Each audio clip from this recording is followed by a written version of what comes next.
Episode number 1۔ ماں باپ کے سامنے بہت سوچ سمجھ کر بولا کرو، کیونکہ کبھی کبھی ان کے سامنے بولا گیا کوئی بھی برا یا اچھا کلام ہماری پوری قسمت پہ حاوی ہو جاتا ہے۔ یہ پہلی مرتبہ نہیں تھا کہ وہ رات کو یوں اچانک کمرے سے باہر نکل گئے ہوں۔ معمولی بات تھی، پھر بھی نہ جانے کیوں انہیں کچھ غیر معمولی لگا۔ آہستگی سے پیر چپل میں مقید کیے بنا چادر لیے وہ دبے پاؤں دروازے کی طرف آئی تھیں۔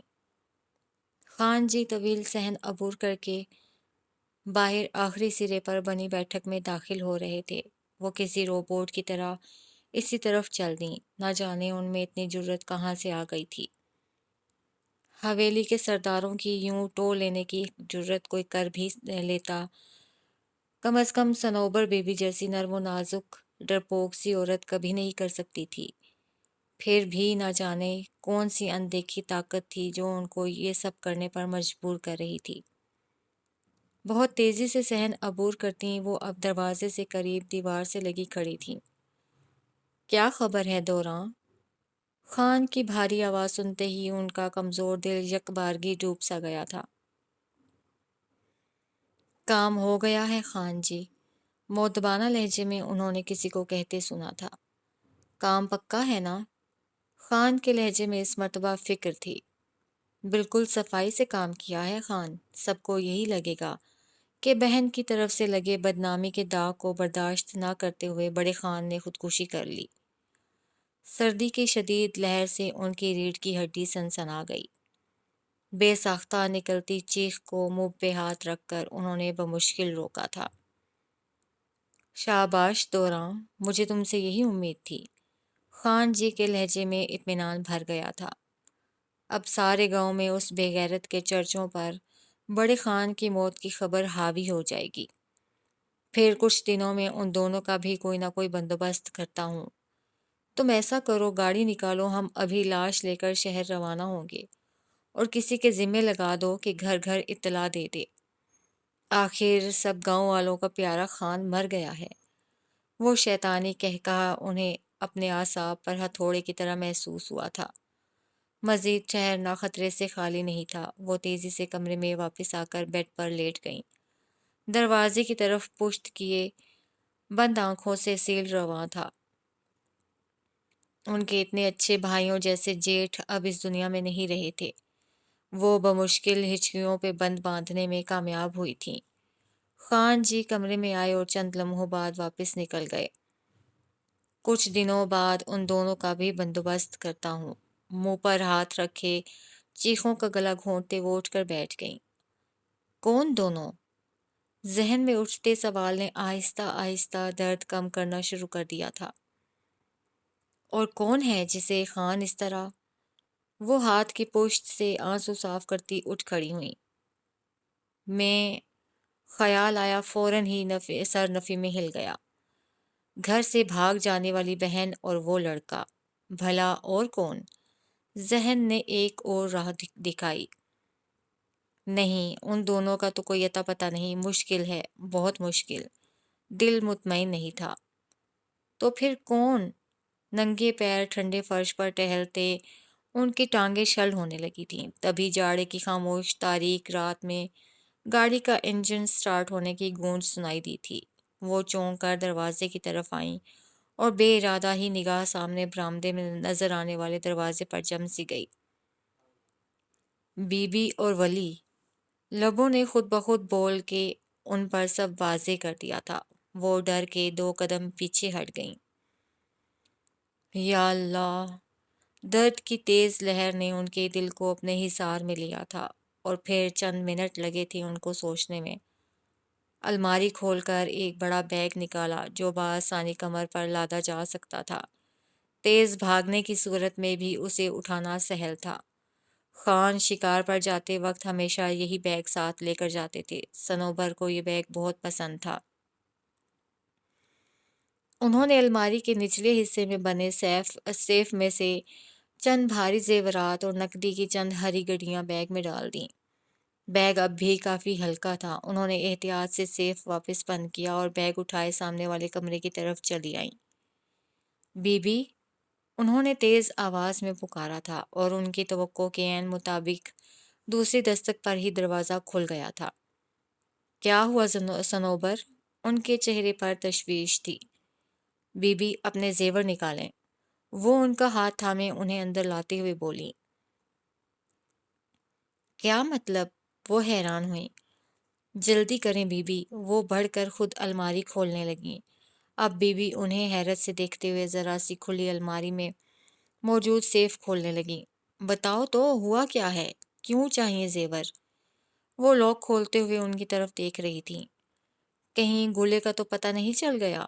ایک دم ہی انہیں خیال آیا تھا۔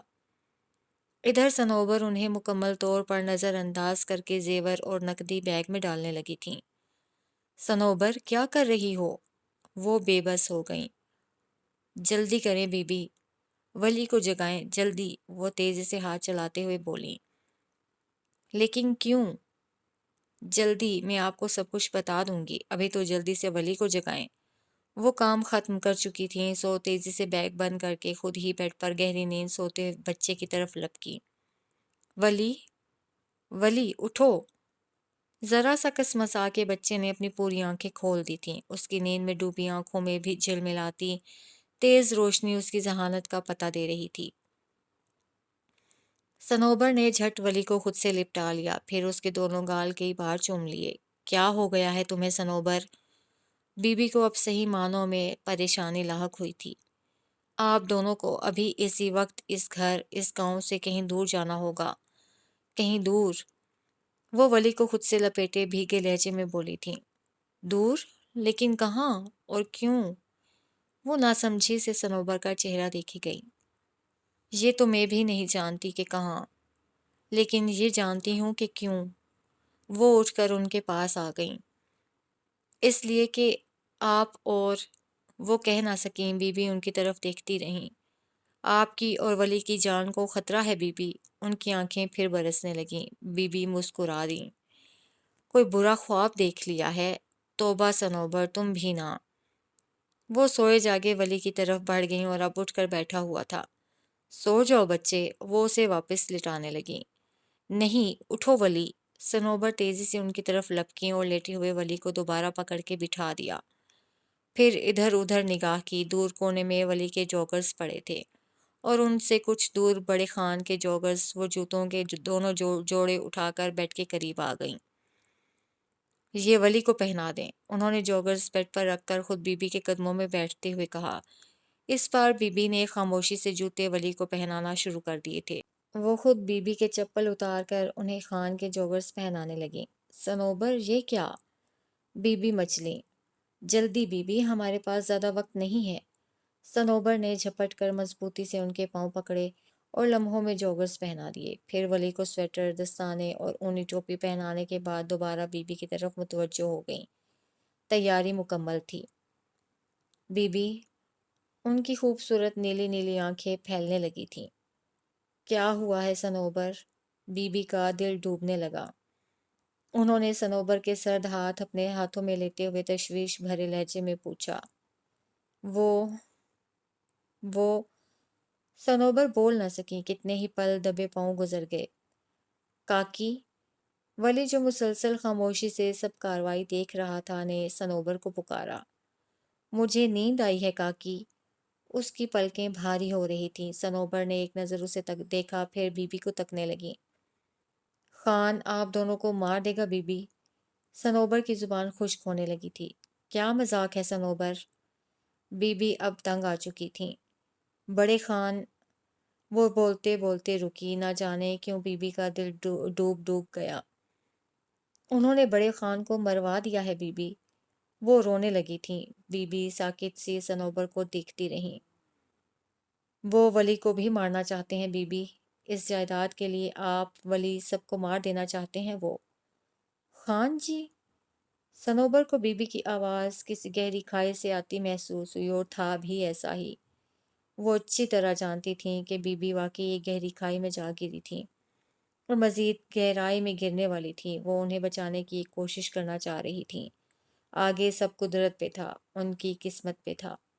وہ یہ سب نہیں جانتی تھی، نہ ہی جاننا چاہتی تھیں۔ بس انہیں ولی اور بی بی کو فی الحال کہیں دور بھیجنا تھا جہاں خان کے خونی ہاتھ ان کو تلاش نہ کر سکتے۔ بی بی، صنوبر نے ساکت سی بی بی کو ہلایا۔ وہ بے جان سی ان کو تکے گئیں۔ ہوش کریں بی بی، ولی کو بچائیں۔ یہ کیسے ہو سکتا ہے صنوبر؟ بائیں آنکھ سے ایک آنسو لڑکتا ان کا گال چھو گیا۔ میں اتنی رات کو یوں اچانک اتنا بڑا جھوٹ کیوں بولوں گی بی بی؟ ان کی آنکھوں سے تواتر آنسو بہہ رہے تھے۔ خان، انہوں نے دونوں ہاتھ منہ پر رکھ کے جیسے خود کو چلانے سے روکا تھا اور پھر پھوٹ پھوٹ کر رونے لگی تھیں۔ صنوبر بھیگی آنکھوں سے ان کو آنسو بہاتا دیکھتی رہیں۔ بی بی، کچھ دیر بعد صنوبر نے دھیرے سے ان کا شانہ ہلاتے ہوئے ان کو پکارا تھا۔ وہ اب سسک رہی تھیں۔ ولی کو بچا لیں بی بی، وہ دوبارہ بولی۔ ابھی سارے گاؤں میں خبر پھیل جائے گی، گاؤں والے جاگ گئے تو مسئلہ ہو جائے گا۔ آپ ابھی ولی کو لے کر نکل جائیں اور کوشش کرنا کہ صبح کا اجالا پھیلنے تک آپ کسی بڑے شہر کی طرف نکل جائیں، کیونکہ خان صبح تک واپس آ جائیں گے لالا کی لاش لے کر۔ اس نے ہاتھ کی پشت سے اپنے آنسو صاف کرتے ہوئے کہا۔ اٹھو بی بی، دیر نہ کریں۔ وہ دوبارہ سے ان کے کندھے سے لگ کر سوتے ولی کو جگانے لگیں۔ بی بی، ولی کو لے کر چلی جائیں۔ اس نے اس بار ذرا تیز لہجے میں کہا تو بی بی چونک سی گئیں۔ پھر جلدی سے اٹھ کر بڑی گرم شال الماری سے نکالی۔ یہ شال پہن لیں۔ وہ ان کی مدد کرنے لگیں۔ بیگ لینے کے بعد انہوں نے چادر اپنے اوپر پھیلا دی۔ ان جوگرز کی وجہ سے آپ کو بھاگنے میں آسانی رہے گی۔ اگر خان کے کتوں کو خبر ہو گئی، انشاءاللہ میرے خیال میں صبح تک آپ آرام سے گاؤں سے نکل جائیں گی۔ وہ سر ہلا گئیں۔ صنوبر جگ میں رکھے ٹھنڈے پانی سے ولی کا منہ دھونے لگیں۔ وہ بیدار ہو گیا۔ چلو بچے، بی بی نے اس کا ہاتھ مضبوطی سے تھام لیا۔ کہاں کاکی؟ وہ معصومیت سے پوچھنے لگا۔ شہر، صنوبر اس کے قریب بیٹھتے ہوئے بولیں۔ تمہیں شہر جا کے پڑھنے کا شوق تھا نا؟ یوں سمجھو وہ خواب پورا ہونے کا دن آ گیا۔ سچ میں کاکی؟ اس کی آنکھیں لو دینے لگیں۔ بالکل سچ۔ وہ نم سی مسکراہٹ لبوں پر سجا گئیں۔ جائیں بی بی، اللہ کی امان میں۔ انہوں نے بی بی کو گلے لگا لیا۔ رات کی تاریکی اور سردی ایک ہی ڈھنگ سے بڑھتی چلی جا رہی تھی۔ صنوبر دروازے کی اور سے سامنے دیکھ رہی تھیں۔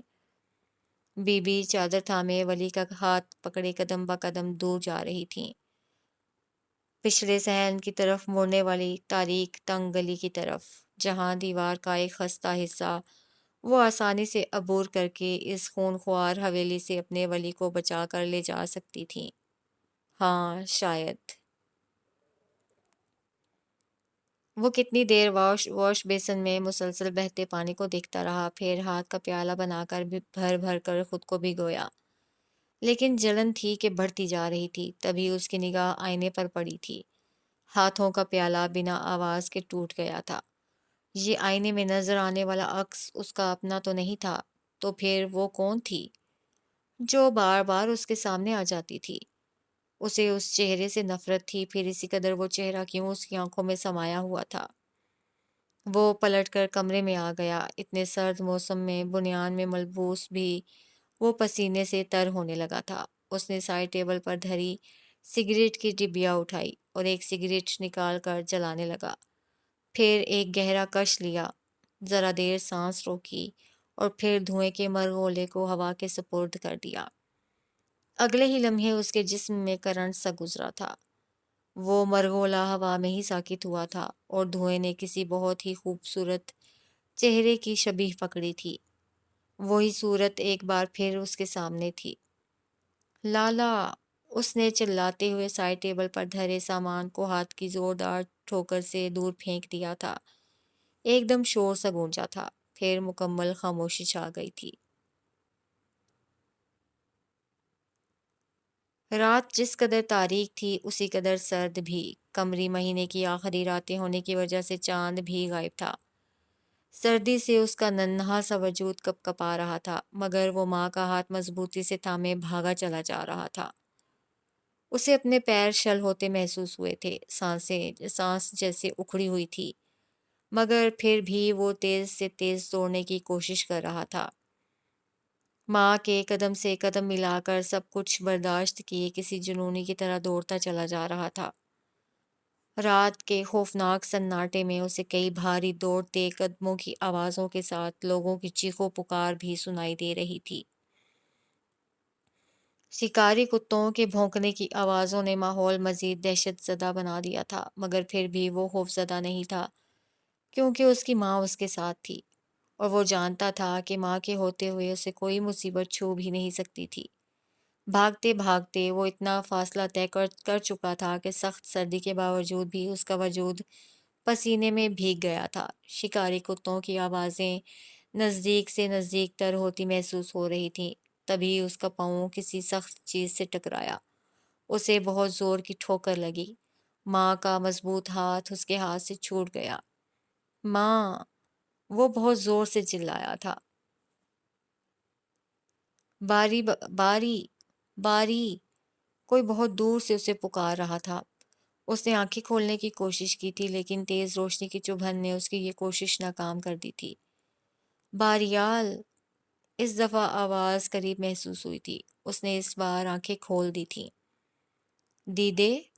خود پر جھکی ماں کو دیکھ کر وہ تیزی سے سائڈ ہو کر بیٹھ گیا تھا۔ تم مجھے پکار رہے تھے؟ وہ سائڈ ٹیبل پر دھرے جگ سے پانی گلاس میں اڈیلتے ہوئے بولی۔ نہیں تو؟ وہ صاف مکر گیا۔ انہوں نے مسکراتی نگاہ اس کی طرف کی۔ وہم ہوا ہے آپ کو؟ ان کے ہاتھ سے ایک گلاس لیتے ہوئے وہ نظریں چرا گیا تھا۔ تم بھول رہے ہو۔ وہ اس کے قریب ہی بیڈ پر بیٹھ گئی۔ ماؤں کو وہم نہیں ہوا کرتے۔ وہ ان کی طرف دیکھنے لگا۔ ماؤں کو الہام ہو جاتے ہیں۔ وہ مسکرائیں۔ توبہ ہے دیدے، آپ اب میری فکر کرنا چھوڑ دیں، میں اب بڑا ہو گیا ہوں۔ وہ گلاس سائڈ ٹیبل پر رکھ کر ان کے ہاتھ تھامتے ہوئے محبت سے بولا۔ بھول جاؤ باری۔ وہ اس کی آنکھوں میں دیکھ رہی تھی۔ وہ نظریں جھکا گیا۔ سب بھول جاؤ۔ کب تک ان خوفناک یادوں کو ساتھ لگائے رکھو گے؟ بعض اوقات ماضی کو بھول جانے میں ہی بہتری ہوتی ہے بیٹا۔ بہت کوشش کرتا ہوں دیدے، لیکن کچھ بھی نہیں بھول پاتا۔ ماضی جیسے کسی عفریت کی طرح میرے دل و دماغ سے چمٹ کر رہ گیا ہے۔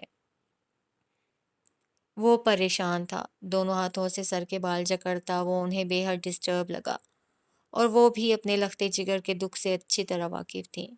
غیروں سے دکھ ملیں تو ان کا مداوع ہو بھی جاتا ہے، لیکن اپنوں کے ہاتھوں لگے زخم کبھی مندمل نہیں ہو پاتے، بلکہ وقت کے ساتھ ساتھ ناسور بن جاتے ہیں۔ اس مسلح حقیقت سے وہ خود واقف تھیں، لیکن وہ اپنے بیٹے کو اس حالت میں نہیں دیکھ سکتی تھیں۔ تم اگر وہ سب نہیں بھول پاتے تو صرف اس لیے بیٹا کہ تم نے اپنے دل میں انتقام کو جگہ دے دی ہے۔ سب اللہ پر چھوڑ دو باری۔ اللہ ہی سب سے بڑا منتقم ہے۔ وہ اس کے بال سہلانے لگی، اور وہ ان کی طرف دیکھنے لگا۔ سب کچھ اللہ پہ چھوڑ دینے میں ہی انسان کی بھلائی ہے بچے۔ تم بھی اپنا مقدمہ اللہ پر چھوڑ دو، تمہیں سکون مل جائے گا۔ باری نے عقیدت سے ان کے دونوں ہاتھ تھام لیے۔ آپ بہت بہادر ہیں دیدے، باری نے ان کے ہاتھوں پر لب دھرتے ہوئے کہا۔ تم بھی بہت بہادر ہو میرے بچے، وہ مسکرائیں۔ کیونکہ تم ذریعہ ولی خان کے بیٹے ہو، فخریہ لہجے میں کہتے ہوئے انہوں نے باریال کی پیشانی چوم لی۔ وہ بھی پرسکون ہو کر مسکرا دیا۔ کمرے میں قدم رکھتے ہی عجیب سی بو ان کی ناک سے ٹکرائی۔ سہراب علی خان نے بے اختیار ہی ناک پر ہاتھ رکھا۔ دن کے 11 بجنے والے تھے، لیکن موٹے پردوں کی دبیز تہ نے کمرے کی تاریکی بڑھا رکھی تھی۔ وہ کھڑکیوں کی طرف بڑھے تو کوئی سخت سی شے ان کے پاؤں سے ٹکرائی۔ انہوں نے بمشکل خود کو گرنے سے بچایا۔ سہج سہج کے قدم اٹھاتے بہت مشکل سے وہ کھڑکیوں تک پہنچنے میں کامیاب ہوئے تھے، اور پھر دھیرے دھیرے سے انہوں نے پردے ہٹا دیے۔ سورج کی تیز چمکتی شعاعیں راستہ ملتے ہی کمرے کو روشنی سے نہلا گئیں۔ بستر میں گہری نیند میں غرق وجود اس در اندازی پر ذرا سا کسمس آیا، اور چہرے پر تکیہ رکھ کر پھر محو خواب ہو گیا۔ انہوں نے ایک مسکراتی نظر اس وجود پر ڈالی، اور پھر کمرے کا جائزہ لینے لگے۔ کولڈ ڈرنکس کے خالی کین کے علاوہ بھجے ہوئے سگریٹ کے ٹکڑوں کے انبار لگے تھے۔ بیڈ کے بالکل قریب بہت سی سی ڈیز زمین پر بکھری تھیں۔ سی ڈی پلیئر آن تھا، اور مخصوص انگلش گانے بار بار ریپیٹ ہو رہے تھے۔ ایک مطمئن سی مسکراہٹ خان کے لبوں کو چھو گئی۔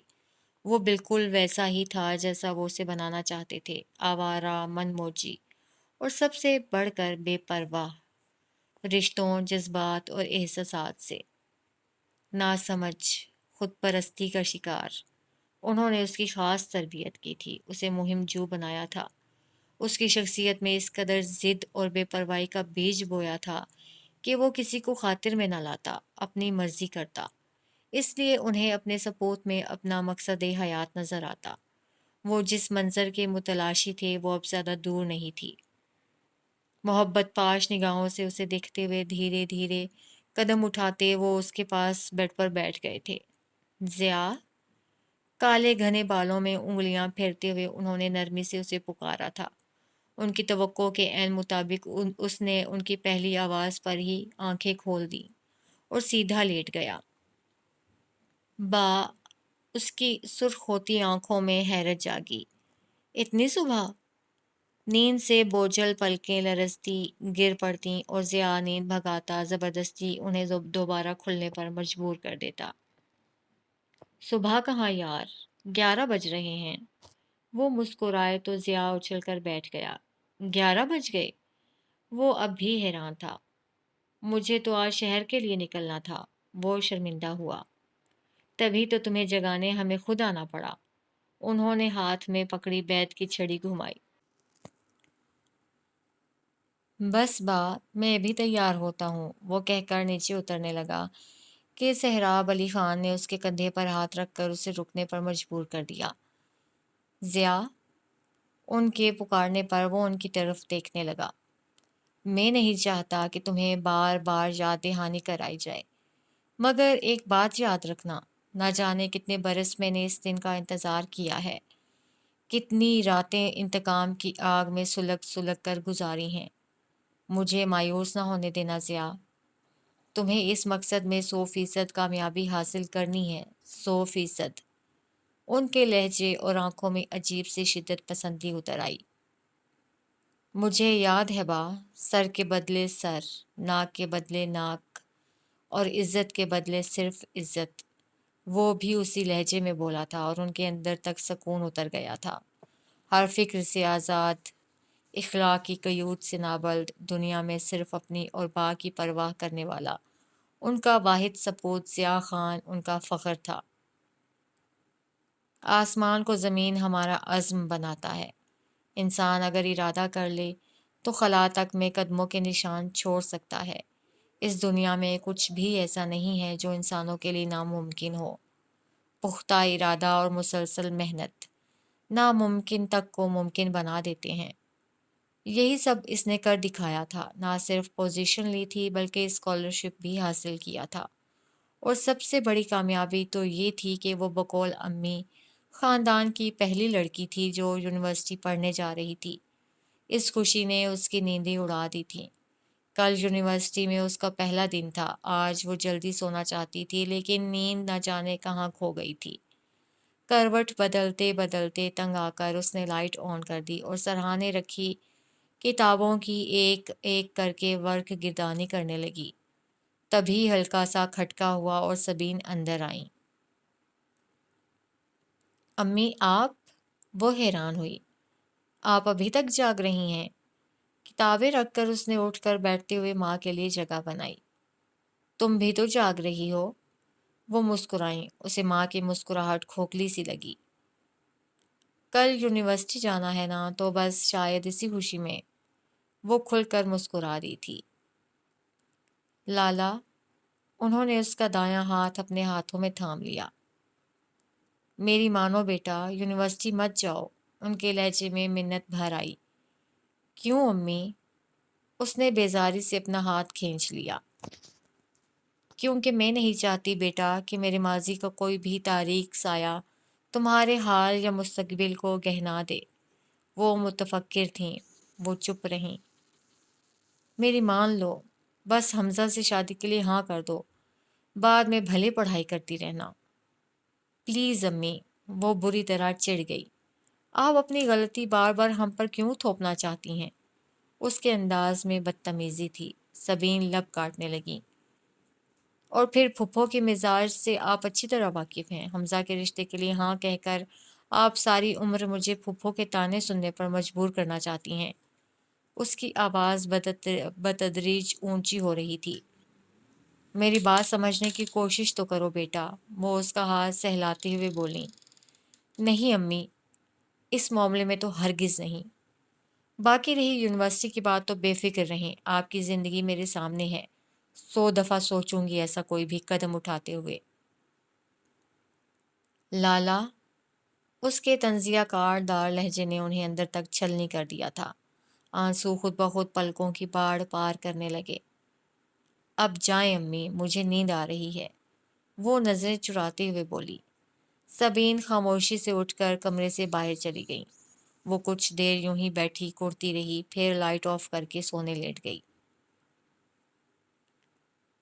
تم نے رات پھر امی کے ساتھ بدتمیزی کی؟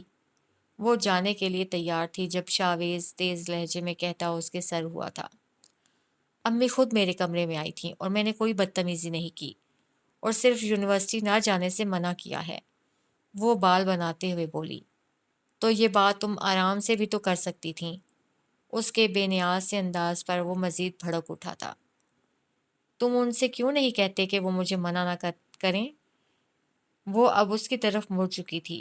وہ ہماری ماں ہے لالا، انہیں پورا حق ہے کہ جو چاہے بات کریں، جس چیز سے چاہے منع کریں۔ وہ 2 قدم اس کے قریب ہوا۔ لیکن انہیں یہ حق حاصل نہیں شاویز کہ وہ ہم سے ہماری خوشیاں چھین لیں۔ ان سے جو غلطی سرزد ہوئی اس کی پاداش میں وہ ہماری چھوٹی چھوٹی خواہشات کا گلا گھونٹ دیں۔ وہ بیگ اٹھا کر چادر اوڑھنے لگی۔ شاویز اس بار چپ چاپ اسے دیکھے گیا۔ کبھی کبھی تم مجھے بالکل زرینہ پھپھو کی کاپی لگتی ہو، ان کی ہی طرح خود غرض اور بے رحم، وہ ہونٹ چباتے ہوئے بولا۔ تھینکس فار دا کمپلیمنٹس، وہ بے نیازی سے سر جھٹکتی باہر نکل گئی۔ خدا تم پر رحم کرے لالا، وہ بڑبڑایا تھا۔ وہ سبین کا سگا بیٹا نہیں تھا، ان کی بڑی نند کا بیٹا تھا، جو اس کی پیدائش کے وقت ہی دم توڑ گئی تھی۔ باپ نے دوسری شادی کے ڈر سے اسے ساتھ رکھنے سے انکار کر دیا تھا۔ تب سبین ہی تھی جس نے اسے ایک ماں کا مکمل پیار دیا تھا۔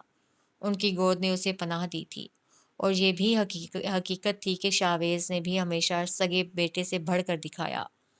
وہ سبین کا دایاں بازو تھا۔ ان کی سگی اولاد انہیں اتنا نہ سمجھتی تھی جتنا کہ شاویز ہی تھا جس نے ان کی زندگی میں آنے والی ہر کمی پوری کی تھی، اور یہی وجہ تھی کہ اگر انہیں کوئی ہرٹ کرتا تو مطلب وہ شاویز کو ہرٹ کرتا۔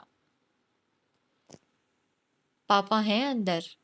چنگم چباتے ہوئے بڑی بے فکری سے اس نے ٹیبل بجا کر سیکرٹری کو اپنی طرف متوجہ کیا۔ جی؟ جواب سنتے ہی وہ آگے بڑھی تھی۔ میم؟ وہ چونک کے رکی۔ سیکرٹری ذرا سا جھجکی۔ ایکچولی اندر کچھ انٹرویوز اسٹارٹ ہیں، آپ اگر کچھ دیر…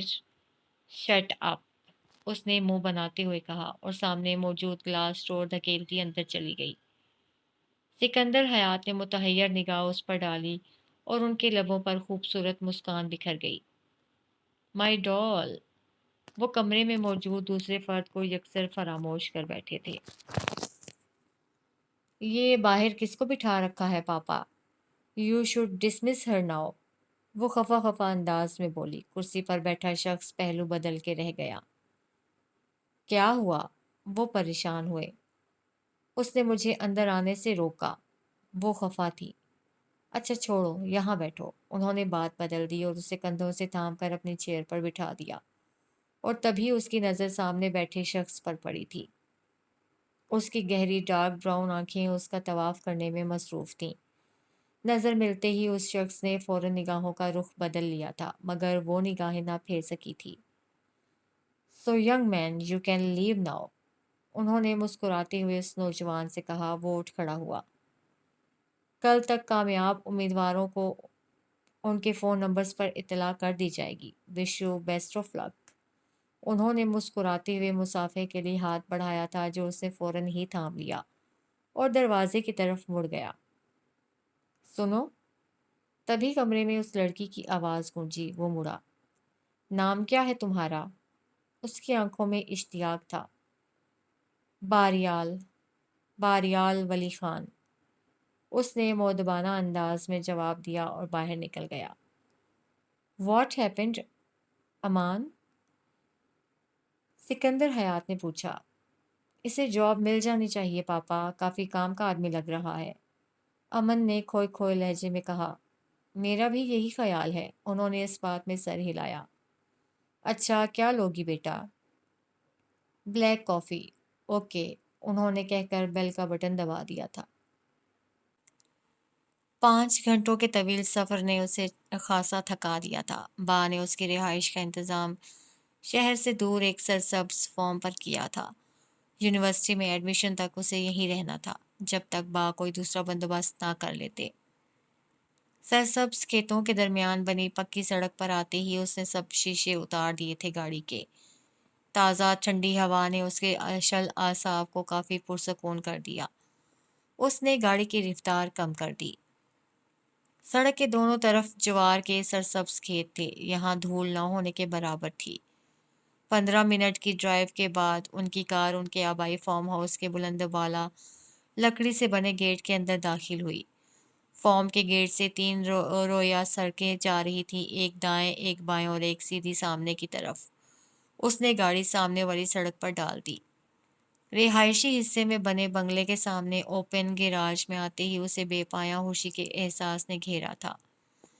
با نے اس کی پسند کے مطابق گھر کو کلر کروا دیا تھا۔ اس کے اترتے ہی گھر کے سبھی ملازم بھاگے چلے آئے تھے۔ سلام سردار، سبھی یک زبان بولے تو ضیاء علی خان مسکرا دیا۔ وعلیکم السلام، کیا حال ہے جمال چاچا؟ وہ ادھیڑ عمر شخص سے مخاطب ہوا۔ وہ ہاتھ جوڑ کر سر جھکا گیا۔ وہ اندر کی طرف بڑھ گیا۔ اور بی گل آپ کیسی ہیں؟ سفید چادر میں ڈھکا وجود اس کے قریب آیا اور اس کے سر پر ہاتھ رکھ دیا۔ میں ٹھیک ہوں، سردار کیسے ہیں؟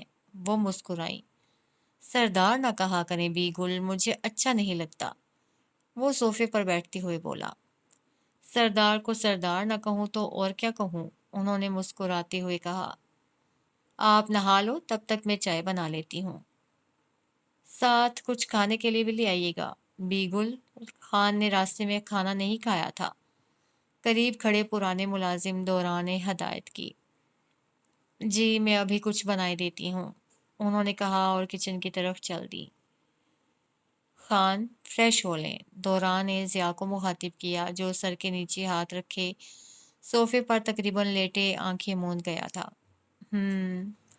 وہ بھی فوراً اٹھ کھڑا ہوا تھا۔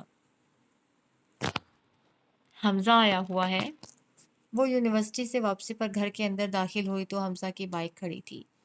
شاویز اسی وقت سودا سلف لایا تھا۔ وہ بے اختیار ہی پوچھ بیٹھی۔ ہاں، زرمینہ پھوپھو بھی ساتھ ہیں، اس نے شوپرز اٹھاتے ہوئے بتایا تھا۔ وہ اندر جانے کے بجائے سیڑھیوں کی طرف بڑھ گئی۔ پھوپھو سے تو مل لو، وہ حیران ہوا۔ تم لوگ مل لو، مجھے کوئی شوق نہیں، تلخی سے کہتی وہ اوپر بھاگ گئی۔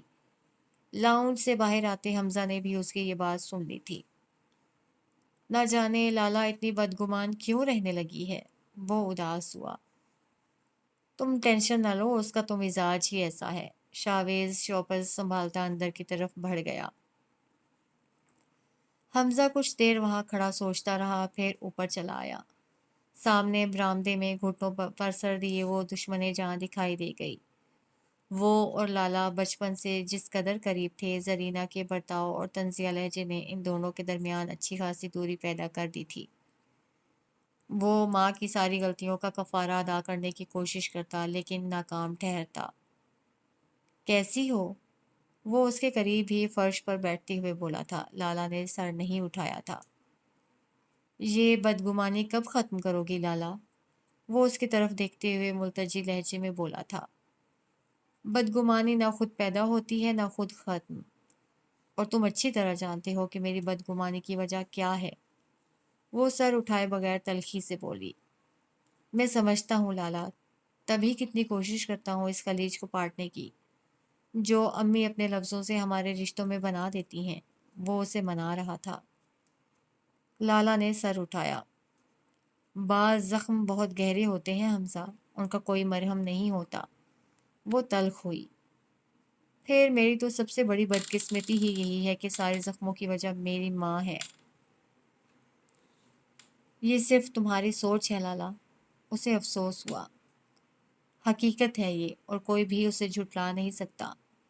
پھپھو کا رویہ، لوگوں کی باتیں، یہ سب امی کے ایک غلط قدم کی دین ہے۔ کسی کو روکنا، کسی کا منہ بند کرنا ہمارے بس میں نہیں۔ بس میں ہے تو صرف خود کو دھتکار کے لیے تیار رکھنا۔ وہم ہے تمہارا۔ مامی نے تمہاری تربیت اتنی اچھی کی ہے کہ کوئی تمہیں دھتکار نہیں سکتا۔ وہ اسے دلاسا دے رہا تھا۔ وہ تلخی سے مسکرا دی۔ تم جانتے ہو تمہاری ماں آج یہاں کیوں آئی ہے؟ وہ اسے کہتے بے حد بدتمیز لگی، لیکن وہ ضبط کیے بیٹھا رہا۔ لالا وہ واحد ہستی تھی جس کی کوئی بھی بات وہ آرام سے سہ سکتا تھا۔ نہیں، میں نہیں جانتا، تم بتاؤ۔ وہ سامنے دیکھنے لگا۔ دادی نے میرے اور تمہارے رشتے کی بات چھیڑی ہے۔ پھپھو نے امی کو فون پر کھری کھری سنا دی۔ اب دادی کی باری ہے، وہ بھی لائیو۔ جاؤ تماشا دیکھو۔ تلخی سے کہہ کر وہ اٹھ کر اندر کمرے میں چلی گئی۔ دروازہ زوردار آواز کے ساتھ بند ہوا تو وہ بھی تیزی سے نیچے چلا آیا۔ کمرے سے آتے شور کی آوازیں لالا کی بات کی گواہی دے رہی تھیں۔ وہ آگے نہ بڑھ سکا تھا۔